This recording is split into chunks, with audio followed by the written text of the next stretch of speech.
Good evening, ladies, gentlemen, and MBs, and welcome to Warui Deshou's second stream. It's one of our premium podcasts. I have a premium beer, and I'm a not-so-premium kind of guy, depending on who you ask. I'm Shadon, and unfortunately, I am doing this one solo again today. Doc has now recovered from whatever terrorist instance he was involved in, whether I was abducted by aliens.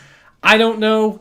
I'm assuming, something like that happened, but unfortunately, he's not here today due to a minor medical issue. It's nothing, it's nothing serious. He's just otherwise not really able to talk much right now, which is to my benefit and your loss, I'm afraid, because it means you're stuck with me.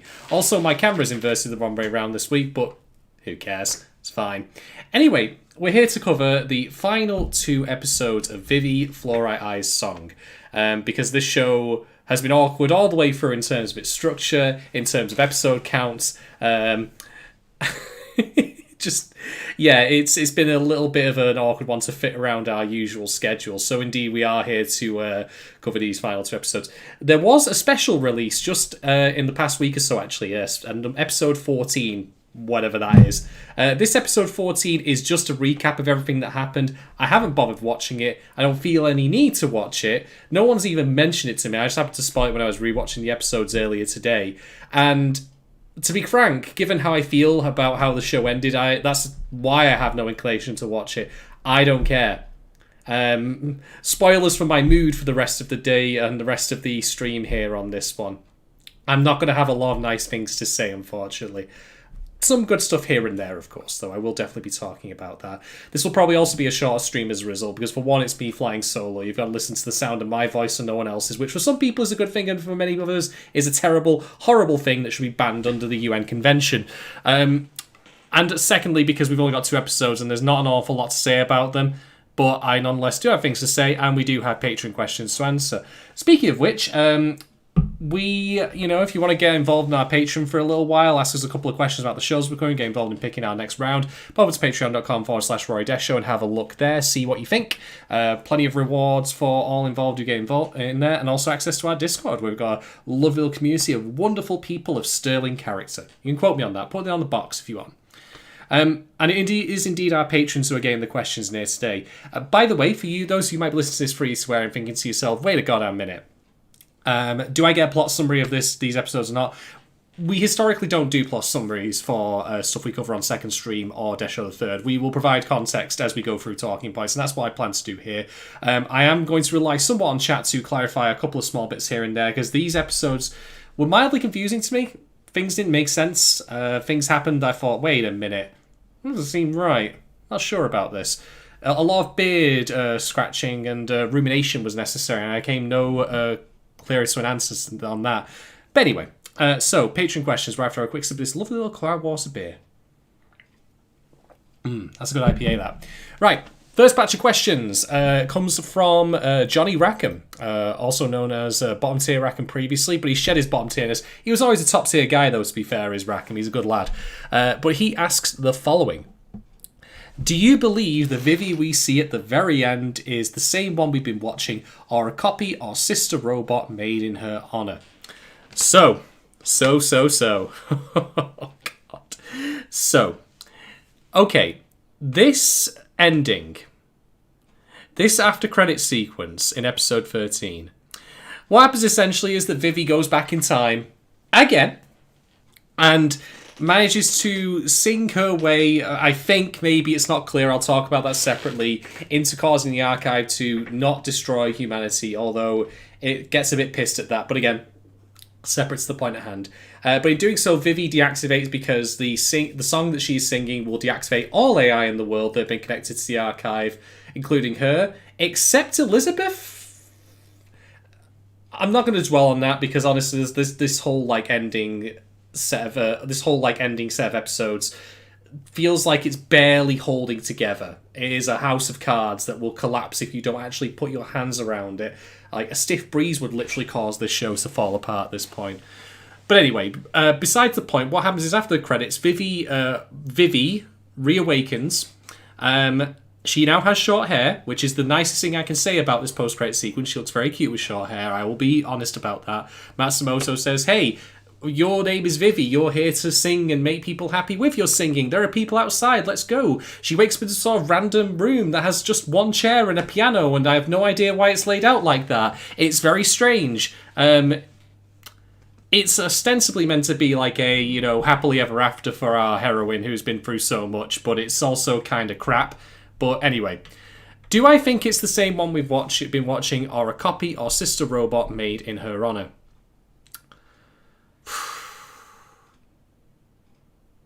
Given that Matsumoto is there and is the one relaying this information to her, I'm inclined to believe that it is Vivy who's brought back, just with absolutely no memories. But the honest thing I can say is I don't think it really matters. It's just a happily ever after that's cheaply tacked onto the end of the show, and in a way actually kind of undermines its ending a little bit. I'll get into that separately, but the whole thing like just feels so cheap. It doesn't matter to me, like, you know, whether or not it is the same Vivy we've been watching or a copy or a sister. Like, hey, she gets like a happy ending, and that's all well and good, and that's nice and all, but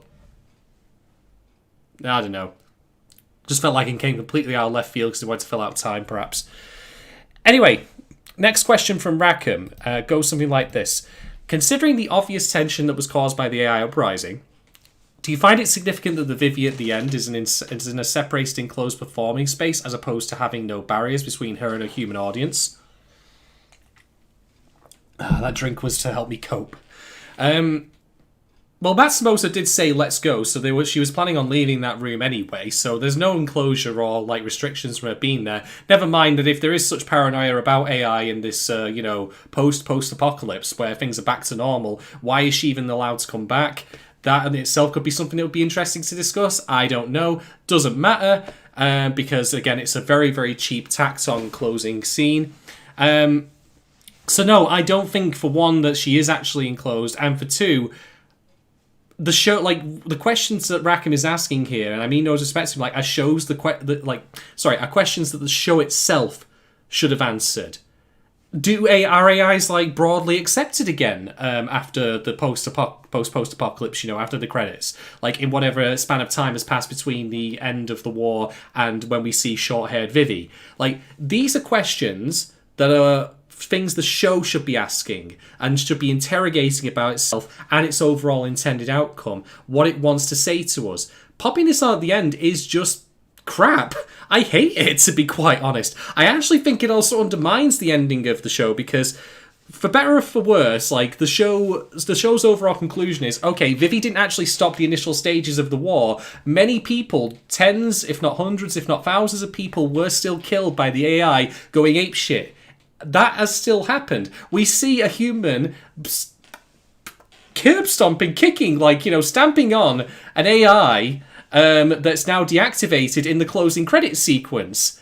They are no longer likes. Like, the damage is done. AI, for a better, like, you know, are now wiped out, basically. They're never going to be made again, never going to be reactivated. They are functionally extinct, I would say, if you want to define them as a different species, which the archive certainly feels so inclined to do, so I might as well take it its word there.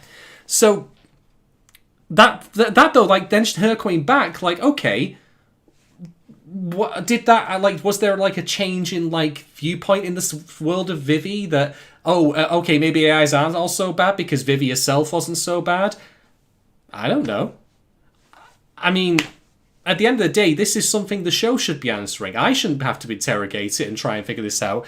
I don't mind, like, answering questions about subtext and meaning and all that, but there's nothing here for me to work with. The show needs to give me something, anything about this horse crap ending that allows me to answer this question with more substance than just speculation. Like, I shouldn't, like, you know, we're plugging holes near in the fact the scripts at the end is just gash. It's terrible. I'm really not fond of it, in case you haven't noticed. I'm so sorry. Next question from Rackham. Did the fact that the series spends so much time on Vivy and Matsumoto focusing on keeping relations between AI and humanity healthy, only for the cause of the uprising to be something else entirely, affect your opinion on the series in any negative way? Yes, but I'm actually going to turn this upside down. I think that what's happening with Vivy and Matsumoto in the show is absolutely fine because it parallels many of the actual stories and story arcs in the show up until this point. Like, for example, with Estella and Elizabeth, with Dr. Saeki and Grace, God, what was the other one? With Antonio and Ophelia. Like, these are partners, sisters, husband, colleagues. Like, there's various spins on these kind of relationships where they work together. So I think that the idea of them having this like focus on them two as a partnership, like, where they're working to fulfill the Singularity projects, is absolutely fine. It is everything else around it, the whole like skeleton of the show being about what the archive says it needs to do, why it's doing what it's doing, that is problematic in my opinion. So I don't mind the focus on them two. I think it gels. I think it meshes with everything we've seen that comes before. It is a spin on the theme of companionship, of people having best interests, their partner's best interests in heart, and ultimately how Matsumoto learns to have Vivy's interests at heart, rather than what we saw of him in the very first couple of episodes where he was basically tossing around like a ragdoll, and he was going full fucking renegade, like kill them all, ends justify the means. He's softened, he's learned from her. That's all good.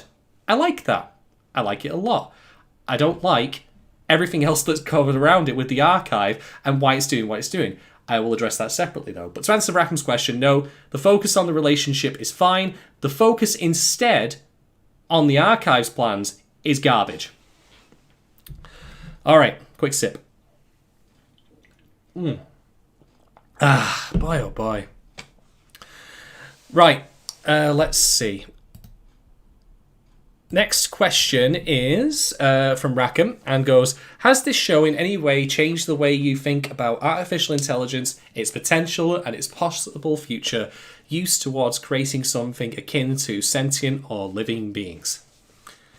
No. And I'm going to be fair here. I'm saying no not to be derisive towards the show. I'm saying no because it doesn't offer anything new. Now, that is not necessarily the show's fault. I'm not saying that every single AI-like centric story or futurism story like this has to do that. It'd be nice if they did, because Lord knows our world has changed substantially since, like, I keep referencing Asimov, and that's obviously been many decades since he wrote those stories. But the central thesis that Vivy has, I think, because it seems confused on this point when we get into the final couple of episodes, is that we have to be careful how we shape AI, because if we give them like a certain set of rules or restrictions, will they operate inside of them to still do things we cannot possibly foresee because we lack the foresight as creators of a new form of life? What freedoms do we give them, if any? Like, or do we make them completely free and then risk, like, an uprising? That kind of thing, It is about how we choose to shape AI in the same, like, as in the same way we would give birth to someone, like, how do we choose to raise them? What influence do we have on them? What do we impart on them? But the thing is, like, that's not a new idea in AI-based fiction, like in fiction about AIs, artificial intelligence, synthetic life. I recently completed, for example, the Mass Effect trilogy again, and for all its flaws, that did consider that as well. Asimov's stuff, again, the three laws of robotics. The robots will operate inside those laws in ways that we cannot or will not necessarily predict because we're too can't say things right. Seashells. Because we're too short-sighted. That kind of thing. So, I mean, I always agreed with the conceit of, hey, if we're going to make artificial intelligence, we need to have a very long and in-depth like discussion and collaboration amongst many people, experts, scientists, ethicists, you name it, in order to create AI in such a way where we don't like violate its freedoms, but also don't give it a purview to destroy us, because otherwise we're not going to make it. Of course, we're not going to put something in the world out there that's going to end up destroying ourselves. All the way climate change is going. Yeah. So no, I don't think this show has made me change the way I think about it. The other thing that I will address with this, though, is that the archive makes the point that humans have become too dependent on AI in the world of Vivy. Now, beyond whatever I might think about how the show handles this, spoilers terribly, badly, the idea of humans becoming dependent on AI, like in Vivy, had potential because it was addressing it from an angle I don't often see. When I've mentioned the Asimov books before and the infamous like shoe seller example where labor is what AI is replacing, what we don't often see is the flip side to that, which is emotional connection, comfort, that kind of thing. I mean, we've already had that addressed a couple of times here and there in Vivy the show. We had it with Sayeki and Grace, for example. We had it with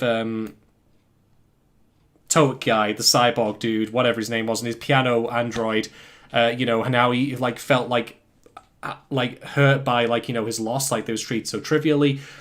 We have Dr. Matsumoto, the real life Dr. Matsumoto, that is, and how Vivy influenced him, like guided his life, inspired him. Maybe that's a bad thing. So there are elements of that in the show, but the show, in my opinion, doesn't do a good enough job of making those elements feel that they support this thesis that the entirety of humanity does that. If you actually want a work that does cover this well, in my opinion, you'd be well served looking up Spike Jonze's Her. It's a 2013 film with Joaquin Phoenix and Scarlett Johansson. And it is about how the Joaquin Phoenix's character is this extremely lonely, depressed individual. It's been a while since, so I may be slightly misunderstood, but basically he is desperate for connection, to feel like he can relate to someone. And so he installs a new operating system. This is, by the way, he doesn't install the operating system to accomplish this, but rather as a side effect of it. He gets an upgrade where he gets an operating system named Samantha, or Sam, which is voiced by Scarlett Johansson. And it's, for all intents and purposes, a fully fledged AI. And it involves him then falling into a relationship with her. And what the film Her does is that while it has that going on with him and her, appropriately enough, it also shows other characters and the society in general in the background being changed by the adoption of Samantha across many different homes, where Samantha then, it turns out at the very end of the film, has been cheating on him with over 1,000 other people, but in the way that it's described is that because her consciousness is and her capacity to engage is so much greater than a human's, she could do that, with all those different people at the same time. And that, of course, makes us then, through the text of the film, reevaluate what it means to be in a relationship. It gives us an understanding of, for example, how polyamorousness might work, because, some people might have the willingness or the capacity to love more than one person at once. That sort of thing. All interesting stuff. Infinitely superior to Vivy, and also substantially shorter by virtue of being a film. Would highly recommend. It's a hard watch, though. I found it especially hard to watch when I was seeing it for the very first time in 2013 due to my own personal circumstances. I can at least confirm I never asked Alexa to go out on a date with me. Thank Christ with that. Eesh. Oof. But yeah, the answer to that is no, but it's not a negative no as in the worst kind of sense, because it's just more the case that the show doesn't really, to me, offer anything new that I haven't seen before and that hasn't been done better elsewhere. Next question comes from Gogo Atomic Robot. Is the ending true to Vivy as a character? So, okay, we need to define what the ending is here, because I've obviously talked about the post-credits scene, and I think it could be excised from the show without any consequence. You could get rid of it without any issue, and my point then is, if I could just jettison this scene from a show entirely, why is it in there to begin with? Every second, every minute of animated work, or any work of television, any work of fiction, period, everything should have a point to it, basically. And I'm sure the creators could probably contest that with me, but to me it just came across as a waste of my time. But regardless, let's talk about what happens to Vivy at the end of the ending point before the credits, which is, of course, her singing. Now, I need to note something here. The archive says, in no uncertain terms, that if you sing this song, it will stop the war. It's not. It might very well be the song she's written. I wasn't 100% sure on this, because the archive makes the notes light up. Which I found very funny, by the way, because those are notes and not lyrics, which are a different thing, but that doesn't matter. Minor point. Who cares? So for me, I like the idea of her singing at the end, because I think it's almost feels like the bullet point, or rather, the full stop on the tragedy of what's happened to her as a character, because her past 100 years have been her, at various points in history trying to intercede in stopping the apocalypse, basically. And it's had a toll on her. It has changed her in ways that she could never have foreseen. Like with what happened at the end of the Metal Float incident, where she completely, like, blue screens over the fact that Seki and Grace are dead. She has the blood of two races on her hands, humans and AI. Literally. Like, she goes full Shakespeare on that, as I mentioned before. It's been traumatic for her. And she's been denied, for the most part, like, from, like, singing, like, to fulfill her mission for the sake of itself, rather than just as the mission is like a justification for me to do all these things to save the world. And so her just being able to sing for the sake of it at the end is a capstone. Like, she no longer needs to fight. It is the end of her conflicts. The issue I have with this, though, that's weird, is that I didn't get the impression in episode 13 that her singing was the thing that actually stopped the AI from going berserk, because both Elizabeth and Matsumoto, like, hack the archive. Like, Elizabeth plugs in this USB stick of Destiny, Matsumoto gets his little squiggly line in there, and that disables the satellite drop. Vivy's song doesn't seem to do that, it just stops the AIs. But the archive itself, even though it said, like, hey, if you sing this song, we'll stop the war, still would have dropped the satellites on the world anyway, so I'm utterly perplexed as to what the intent of this was. Like, hey, Vivy, your singing may not have actually mattered in the end. It's not made clear by the show. And maybe I'm wrong on this. Maybe I admittedly didn't pay enough attention to it. I'll freely admit my fault here if there's something I missed. If there was a line of dialogue that made this rock-solid explicit that maybe Vivy's singing was necessary to weaken the archive before Matsumoto could then hack them. But I don't know. It just seems like they're pulling things out of thin air. Also, very spiteful of the archive, I must say, in order to, you know, like, Vivy starts singing and it's just like, you know what? No, I'm not going to let you sing. I'm going to drop a satellite on you specifically, even though the entire process has been halted at this point. Bit of a dick move, archive. I mean, I know, like, you don't want to get erased from existence and all that, but seriously. Bit of a shitter, honestly. Okay, next question. These come from Kate Rose. We have two of them. What was your favourite scene or character of the show? What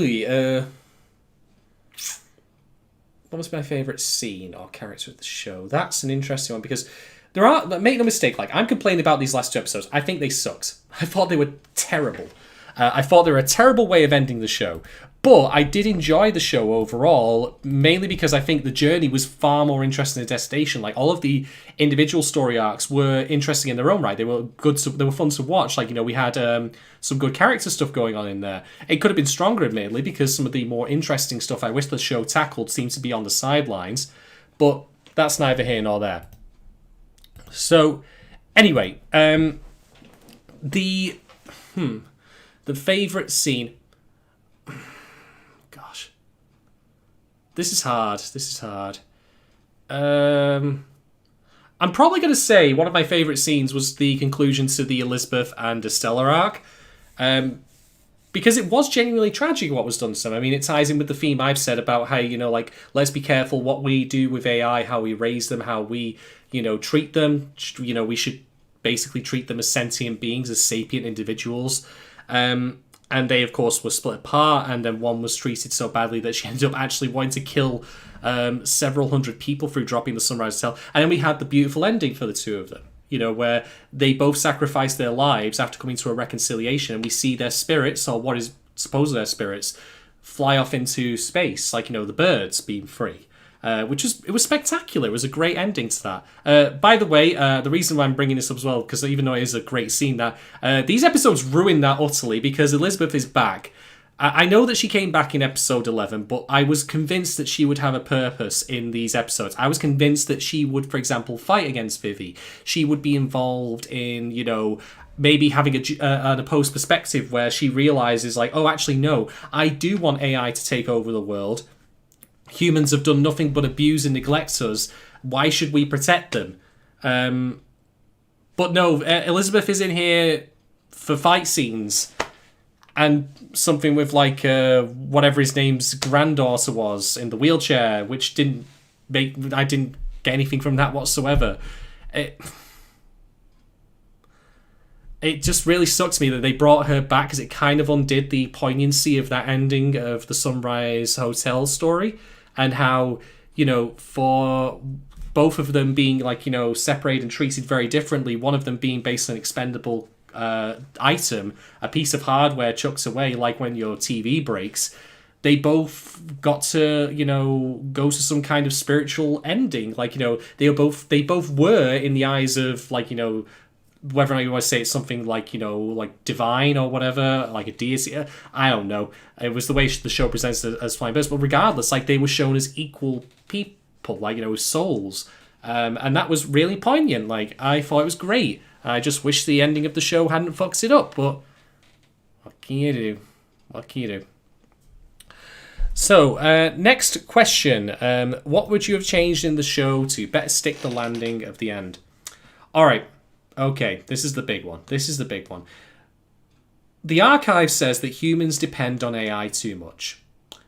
The show, like if I were to write a question for an essay, like say 1,000-word essay with no line spacing, you better not put fucking Comic Sans on this either. I'll be marking all your own work. If I was to put like a question that I would phrase for an essay on this is, how does Vivy, the show, support the archive's perceived or actual concern that humans are becoming too dependent on AI and therefore its justification for Armageddon? Because this show doesn't really back that up. I know earlier in the show's run, I discussed with Doc that there were no macro-level examinations in the world of Vivy as to why people didn't like AI, why TOEIC even existed. Why did they hate AI so much? Like, they just did.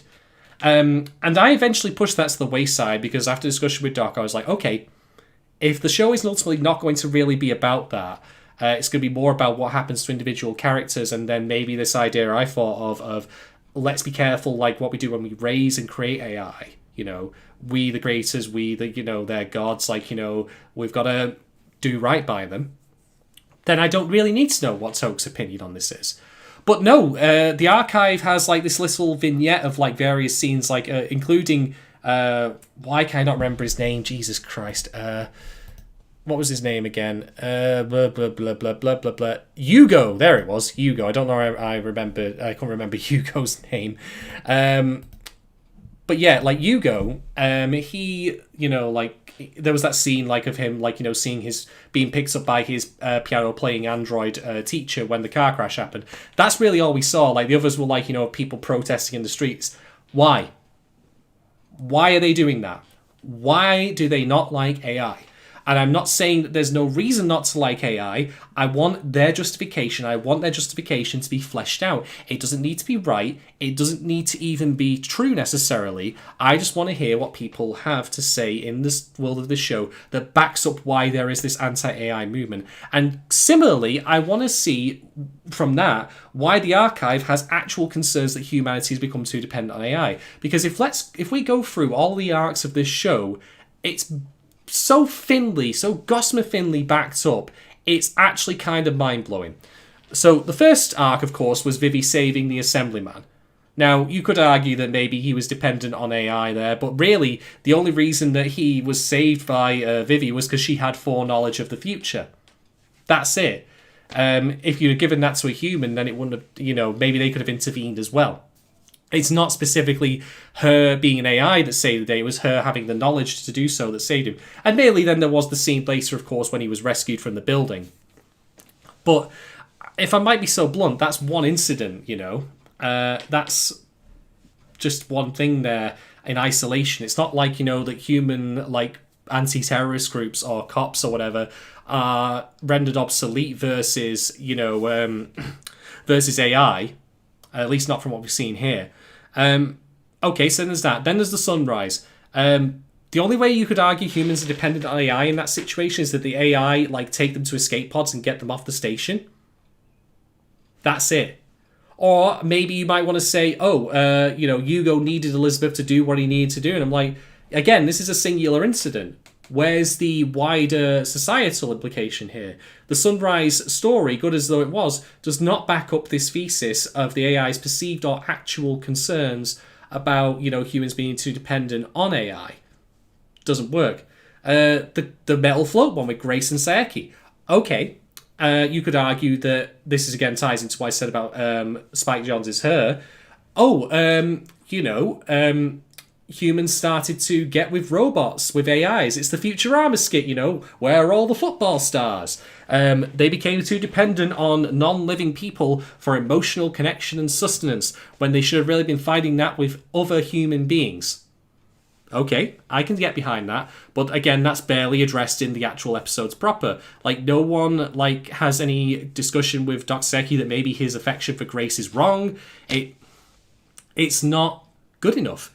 And then, of course, we have Antonio and Ophelia. That has nothing to do with humans being dependent on AI. That is two AI being dependent on each other and what problems it causes them.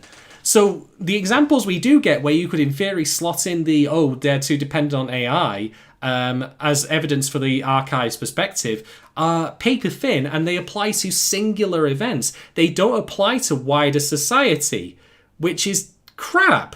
The archive's justification for doing what it does is so weak, it's laughable. And I know, like I've said before, for example, that, it can be the perceived, feeling. It doesn't need to be true that, that the AI actually are dependent on humans. It just needs to believe that. But the belief of that must still be backed up by what could be understood by us as, something they could use to get to that point, to get to that conclusion.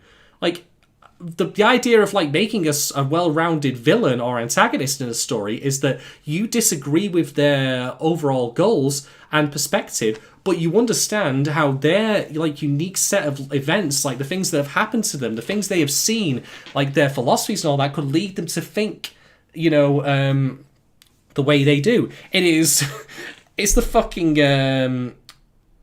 Shiro Emiya, just because you're correct doesn't mean you're right. You can see, if you someone to argue with you, if I killed half the planet's population, then less people would starve. I suppose, depending on, who you pick and all that, is that morally or ethically acceptable? No, of course it isn't. So the archive's justification for this, and indeed the evidence it presents, is barely there, and it utterly ruins the ending, in my opinion, because this whole ongoing mystery of the archive, who's been behind this, because clearly it was never going to be just the case that AI went berserk. Some outside event made it happen. And it was the archive doing it all along, and indeed the archive says, all those things you did, we just kind of redid the little history behind the scenes, that way you didn't ultimately matter, and whatever, I guess. I'm not really that arsed about it, because it doesn't matter. But I'm just this is such a limp-dicked ending and a limp-dicked explanation for the motivation of the villain. It doesn't work, in my opinion. I'm gonna, I said it earlier in the show, earlier in the podcast on this show, that we needed to have that,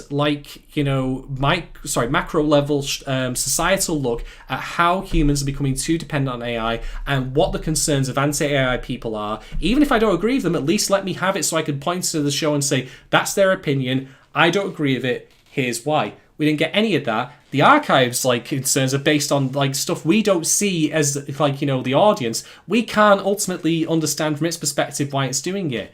It's crap.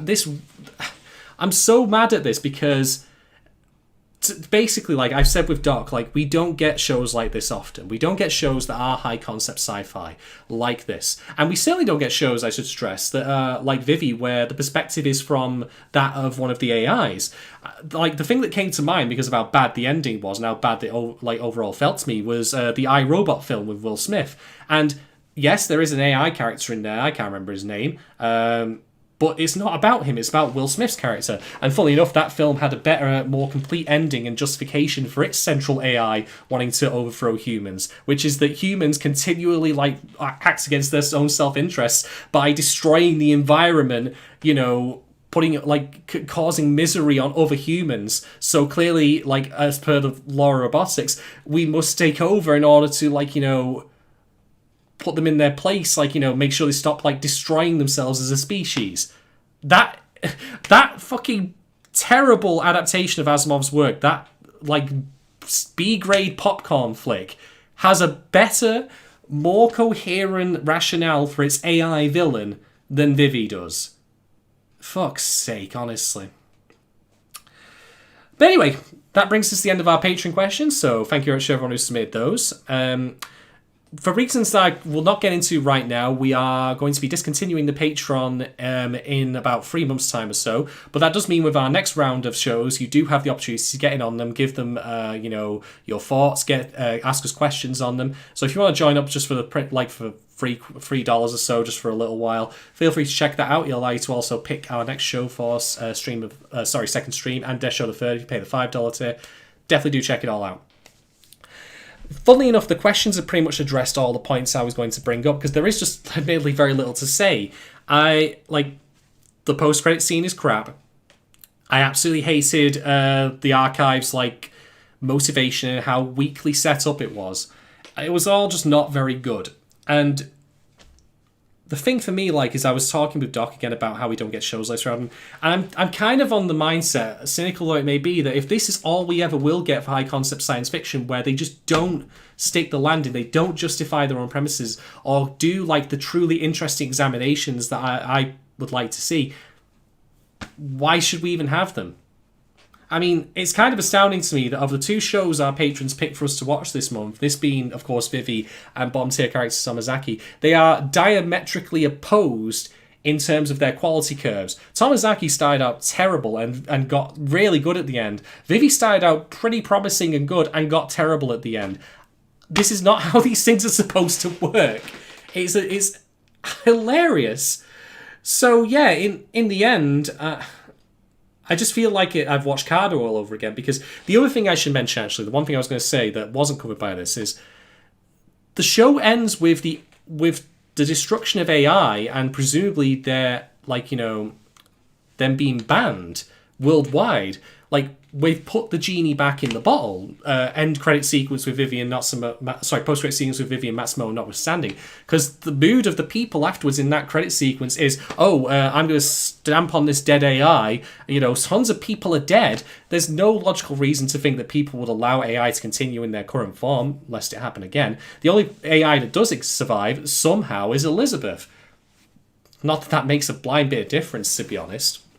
And I have to say, I'm getting really fucking tired of sci-fi shows like this and Cardo, which have this kind of almost scientific conservatism, this almost paranoia, I'm going to call it, or this warning of technological hubris. Cardo's problem for me was that it was all about, hey, here's one of its many problems was, hey, look at all these amazing technologies this guy gives us, but what really matters is family, and we're not ready and all this. As opposed to the more interesting questions of, we might be ready, but how do we do it? That was when Cardo was at its best, when it briefly danced around that question. And here with Vivy, yes, things went horribly with AI, but is that all that we have to say about it? Is there no, more positive message that maybe we could have learned from our mistakes and maybe do it better? I mean, by virtue of the time travel mechanic in this show, what's to stop, say, for example, Vivy from going back in time and beating her creator? That would have been a scene, actually, that I'd have liked to see. That purple-haired lady. Beat her again. Hey, I'm Vivy from 100 years in the future. Is there anything we could do differently? You don't even need to have it undo, the tragedy of the war, then, because the way, the ideal way to do time travel is that you split off sideways. You don't, alter the existing timeline, you create a new one. And indeed, Vivy, the show, backs this up through the various scenes we see of the branching timelines. But I'm just really tired of these shows that are sci-fi, but don't justify their reticence towards new technology, towards the future. They have this very, actually, no, we probably are dabbling in things we are not meant to. And that, to me, is not an interesting structure to base your story around. It's very closed-minded, and it's also very, it also feels like it has that kind of negative, we'll never be good enough to do this kind of thing. I'm no, we God, I just feel very tired of shows that end this way, where, okay, here's this thing that clearly has benefits, but it has flaws that we put into it. Are we going to try and make things better? Are we going to try and, actually tackle the big questions at hand with AI? What I said before about, say, for example, okay, the more interesting question about Ophelia is not like, oh, it turns out she never kills herself. What if the story was written in such a way where she did want to kill herself, and then we have to ask the question, shouldn't AI be allowed to do that? Are AIs allowed full freedom in order to be able to do as they please, including taking their own lives? Does that mean we need to consider them as humans and like look after their mental health? All these interesting questions that the show never addresses. God, it just bothers me. I mean, there's so much more interesting stuff to be mined out of this concept that I feel really, really sad they never did that. But it was mostly meant to be an action show with songs in it, and I suppose that it succeeded. I'll grant it that. I'm probably being unduly harsh on it and expecting too much. So yeah, that's really all I have to say on Vivy, I suppose. It's, for me, like I said on one of the previous podcasts I did with Doc, the interesting things happen in the margins. And I feel like there's whole books that could be written on the stuff like about Ophelia or what happens with Dr. Seki getting married and like what that means for like, inter-human relationships. Heck, there's been that film Her that I mentioned that was done on exactly that subject. All the more interesting things that have come from this show are not covered in here. But it wants to be an action show. It wants to have music. It does that. That means it, to me, will be mostly unremarkable. But hey, I'll give it credit for at least succeeding in what it's out to. So I suppose I should rate the show and these episodes. Well, these 2 episodes can get a 2 out of 5, like conspicuously placed pianos out of 5. Yeah, why was the piano set up there in that room if she was never going to use it? Who even set her up in that room? Why did they do that? Never mind. It doesn't matter. Oh, God. Like, I just, these last 2 episodes to me I feel like the show could have ended pretty much after episode 10, when Vivy's in retirement. Yeah, could have just ended there. Didn't need to have the war happen at all, because the war actually going ahead doesn't add anything to the story. It's just, a ton of people died, and AIs are now banned, and it's all, Vivy's like gets her closing arc of like, hey, I finally got to sing on the main stage I avoided all this time. I no longer have to fight. I can now do my original mission as intended, which is probably the one nice thing I'll say about these episodes, apart from her short hair. The rest, though, perfunctory nonsense, uninspired, blah, just not a fan of it, to be honest. I mean, heck, like, the whole scene of, like, her ascending the archive doesn't even compare to, like, the similar scene in the Metal Flow episode, I think it was 6 where she ascends it with Matsumoto. That had much more emotional energy behind it than this one. Yeah. Also unnecessarily gruesome in some places, with some of the tote guys just getting crushed indoors. I don't know why that was there. It was a bit too much, for my opinion, for this show. For the show itself as a whole, gosh, I'm going to give the show as a whole 3.25 digital music sheets out of 5. There's some good moments in this show. The action's usually pretty solid.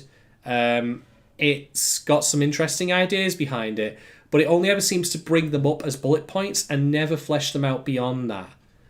I like Vivy as a character. I like the fact we have a character who is an android, who is an AI, rather than her just playing second fiddle to some human. That's good. I like that a lot. But yeah, the show just feels like it could have gone so much further with its content, so much further with its concepts. And the ending, as I say, is just a black mark on it, in my opinion. It's just dreadful. So, that's Vivy Fluorite's song. I enjoyed watching it overall in the end, don't get me wrong, but I just wish it had been better. I wish it had had the temerity to try and discuss some of the more interesting stuff it had going on in it, but all we got really was a lot of punching and kicking, so, yeah. But anyway, I'll leave it there. As I say, it was going to be a short stream. There wasn't a lot to talk about. We only had 2 episodes. But I want to just thank people who've been listening now live, and also those who may have been listening on podcast format, whether you're getting that on the Patreon or free to air. As I say, Patreon's going to be around for a little while longer. Do check it out if you want to join us. If you're wanting to help us on the free to air, though, that's great. Just drop us a like and subscribe on the service you find us on, be that Apple Music, Spotify, etc. Always helps our discoverability. On the stream itself is our links to our Twitter. You can find me at Shadon1010. You can find the pod at Warui Deshou. we will be back next week, for people listening currently who can get this, with the Wonder Egg Priority Special, which I've heard is also a diabolically bad ending, so yay, I guess. Thank God there's still plenty of beer left. But anyway, to you folks at home, thank you very much. Take care of yourselves, stay safe, look after each other, and as we often say on this podcast, embrace you, everyone. It's the end of the universe. Good night.